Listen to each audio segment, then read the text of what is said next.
E aí, pessoal, tudo bom com vocês?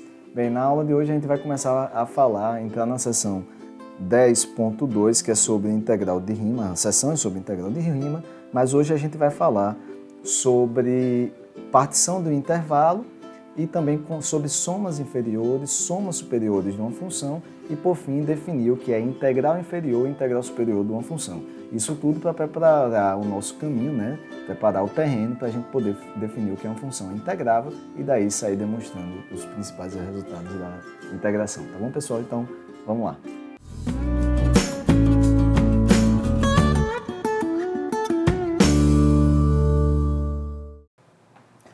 Bem, pessoal, vamos nessa. Olha, então, como eu já falei para vocês, a gente vai começar agora a seção 10.2 do livro do Elon, né? Do livro fino do Elon. Acrescentando só alguns exemplos, e a gente vai definir hoje, a gente não vai chegar a definir realmente a integral de rima, mas a gente vai chegar a definir integral superior e inferior de uma função limitada. Para isso a gente vai primeiro passar pela definição de partição, que é algo que você já conhece, soma superior, soma inferior, que também são coisas que você já conhece. Então vamos nessa. Bem, primeira coisa. Se eu tiver num intervalo fechado limitado AB, uma partição de um intervalo desse tipo é apenas um conjunto finito de pontos nesse intervalo que necessariamente o A e o B têm que estar nesse conjunto. Então, uma partição nada mais é do que você pegar uma quantidade finita de pontos dentro do intervalo, mas o A e o B têm que estar lá, beleza? A gente vai denotar a partição sempre assim, né? T0, T1, reticências Tn, de maneira que cada ponto desse, tipo, o Ti é menor do que o Ti mais 1. E também, nesse caso, como o A e o B tem que estar na partição, então o T0 tem que ser igual a A e o Tn tem que ser igual a B, que são os extremos do intervalo, obviamente. O A tem que ser o menor de todos e o B o maior de todos aí, tá bom? Então, mais uma vez, pessoal, bem rapidinho, uma partição nada mais é do que uma quantidade finita de pontos do intervalo, onde necessariamente os extremos são dois desses pontos, ok? A ideia da partição, pessoal, nada mais é do que você chegar no intervalo, você pegar um intervalo e quebrar ele em subintervalos. Aqui a gente não está pensando dos subintervalos ter como a gente vê muito no cálculo, ter o mesmo tamanho, o mesmo comprimento. Aqui a gente pode pegar subintervalos de comprimentos distintos, beleza? Então eu vou dar exemplo já, mas uma coisa que eu queria chamar a atenção aqui é justamente que quando a gente quebra assim em subintervalos, o intervalozinho de TI menos 1 até TI é chamado de iésimo intervalo da partição P, ok? Então, por exemplo, aqui mesmo, eu peguei o intervalo 0, 1 e peguei uma partição dela. Qual a partição? Eu só peguei aqui os pontos 0, 1/4, 1/3, 1/2 e 1. Né?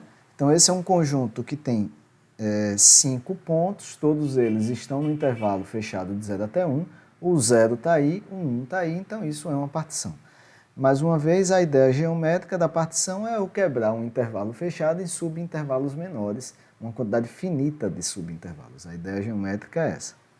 Agora, por exemplo, um conjunto que não é uma partição, e é simples de ver, é esse conjunto Q aqui, que ele vai ter o 0 e todos os racionais da forma 1 sobre n com n natural. Veja que nesse caso o 0 está aí dentro, porque eu adicionei o 0, o 1 está aí dentro, porque o 1 é natural, então 1 sobre 1 está aí dentro. Só que isso não é uma partição, porque isso aqui é uma quantidade infinita de pontos dentro do intervalo, beleza? Então uma partição é uma quantidade finita de pontos, tá bom? Lembra que a partição não é os intervalos, a partição são os pontos, são apenas os pontos, nada mais do que isso, tá? Mas a ideia geométrica é que eu consiga quebrar o intervalo em subintervalos menores, ok?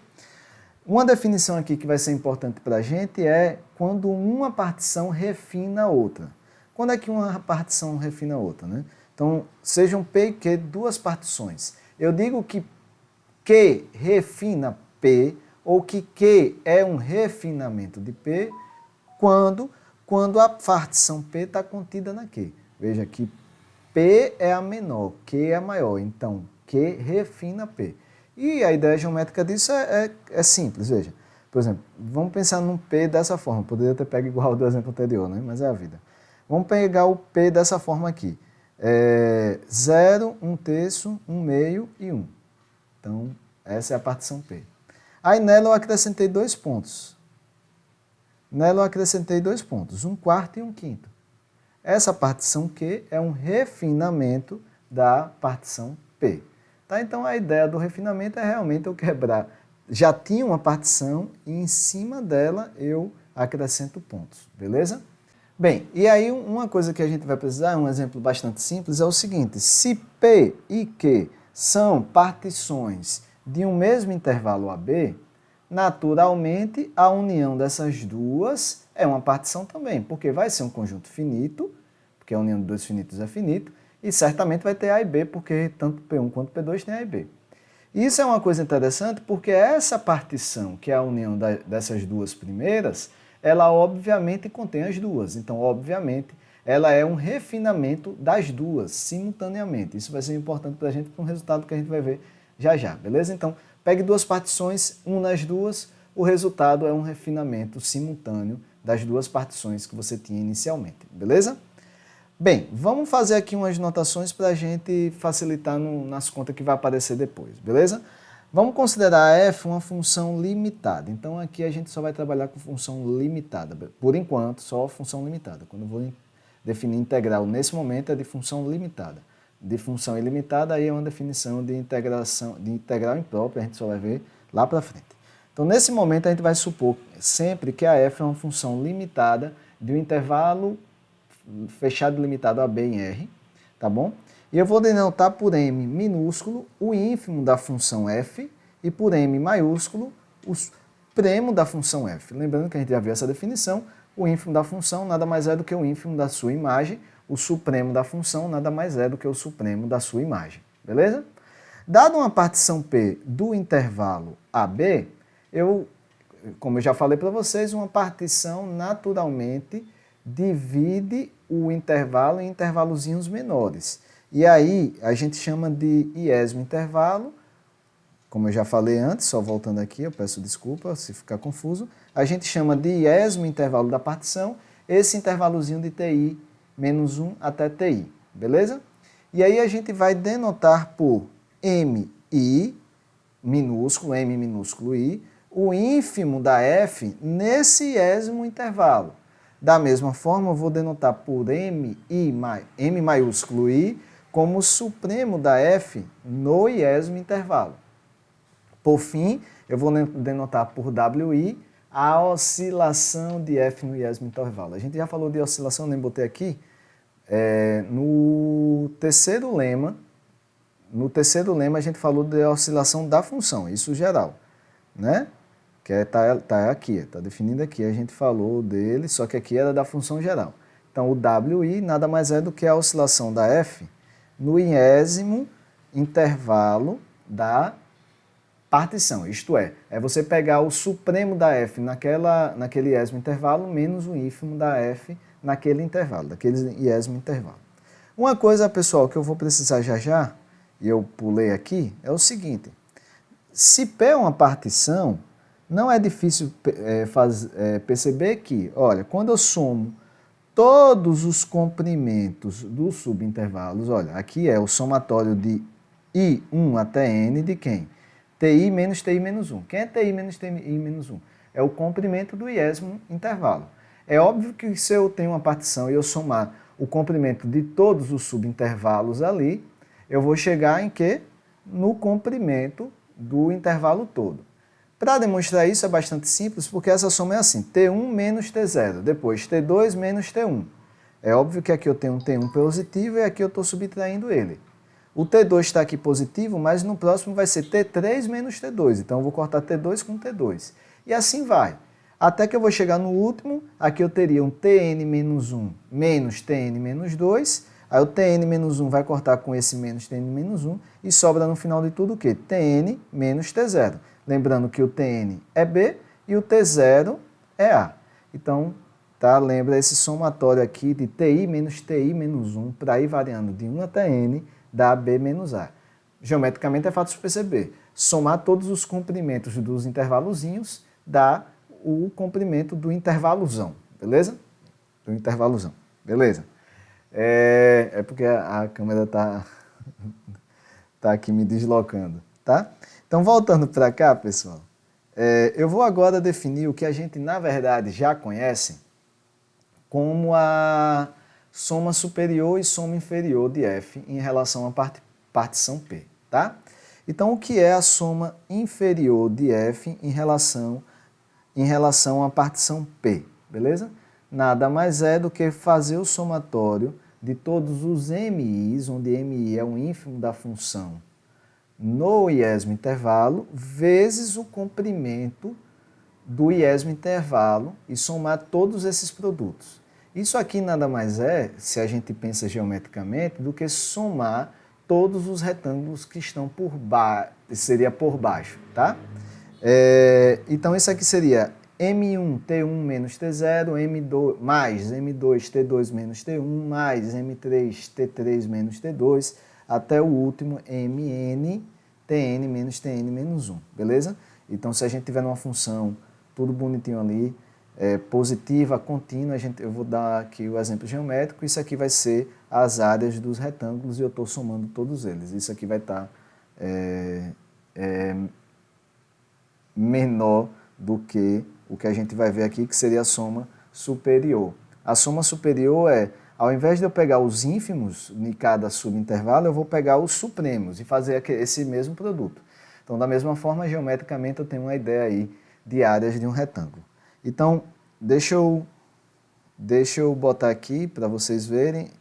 Então, por exemplo, aqui, eu não sei se a minha ordem das coisas lá no PDF está tão boa, né? Já que para explicar eu vou pular uma parte para vir para o gráfico, né?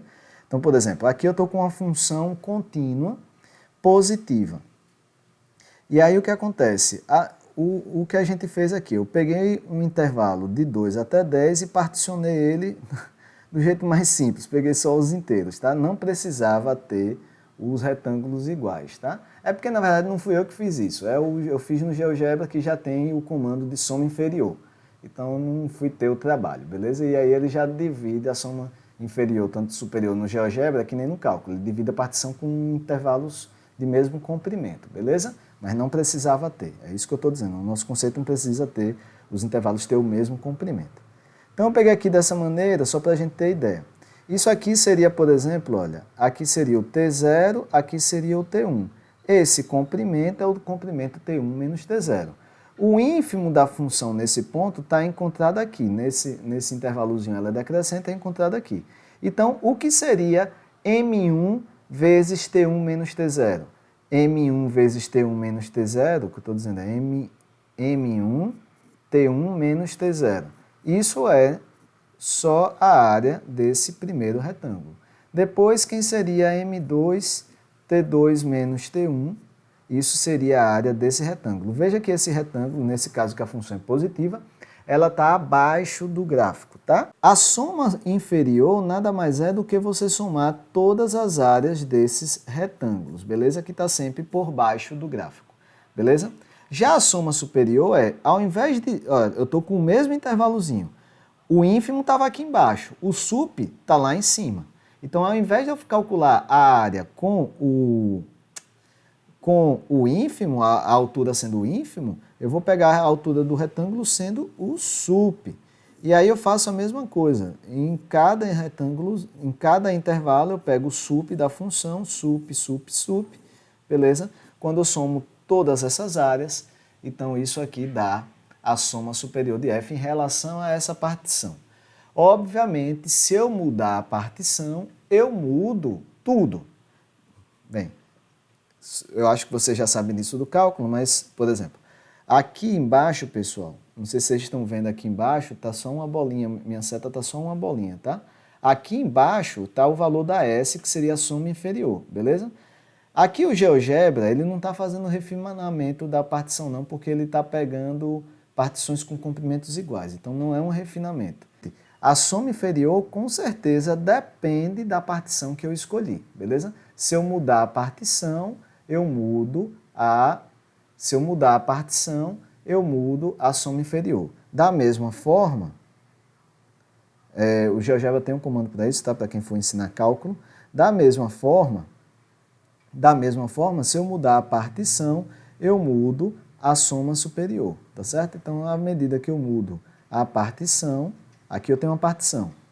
Mudei, eu certamente, ó, o valor da soma superior está dando ali, 17,69, um monte de número. Se eu mudar a partição, a soma superior muda também. Então, a partição, a soma inferior é de F em relação a P. A soma superior é de F em relação a P, mudou a partição, mudou essa soma, beleza? Então, voltando para cá,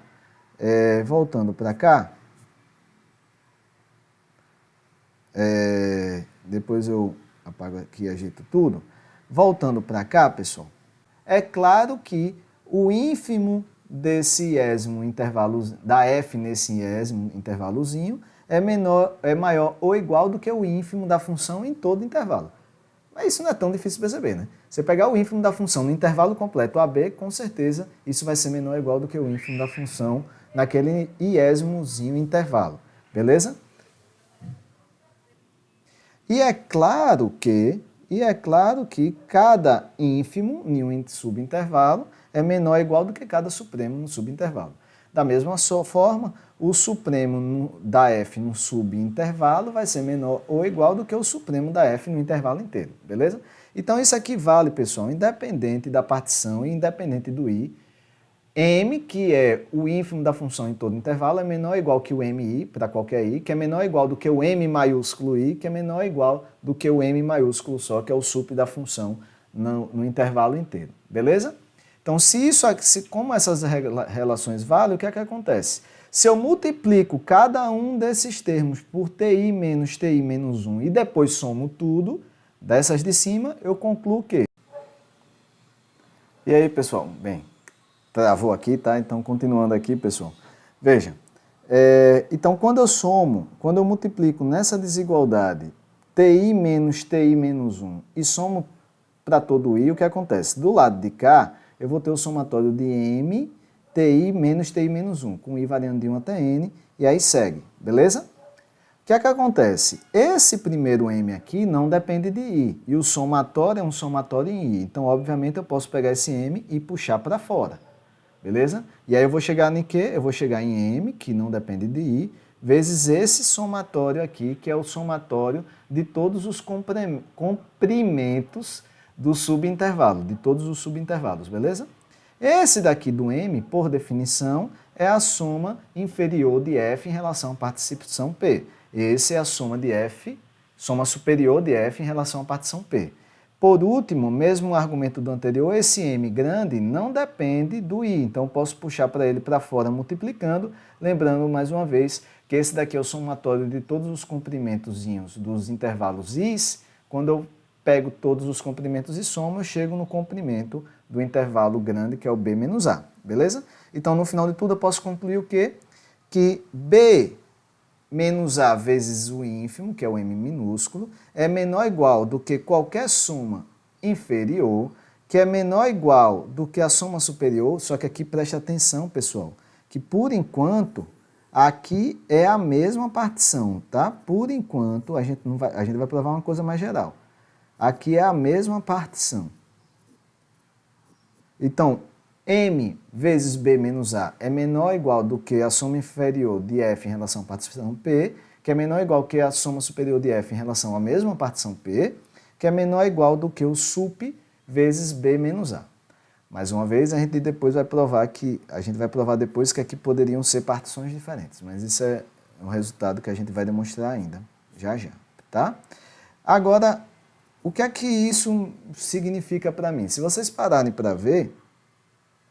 Ah, tá, eu botei uma figura. Então, o que é geometricamente essa desigualdade acontece? Justamente isso. A primeira seria eu pegar um retângulo só, cuja altura seria o ínfimo da função. Então, eu teria um retângulo só, beleza? E pegar a área desse retângulo.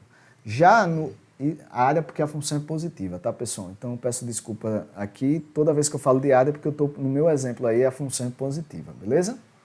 Porque se for negativa, eu teria que multiplicar por menos 1 para ser área. Mas isso é a ideia que você já tem do cálculo. Então, aquele primeiro caso lá é pegar o ínfimo da função e multiplicar pelo comprimento. Então, eu teria com a área desse retângulo aí. Esse daqui eu já mostrei para vocês, seria a soma inferior nessa partição que eu peguei.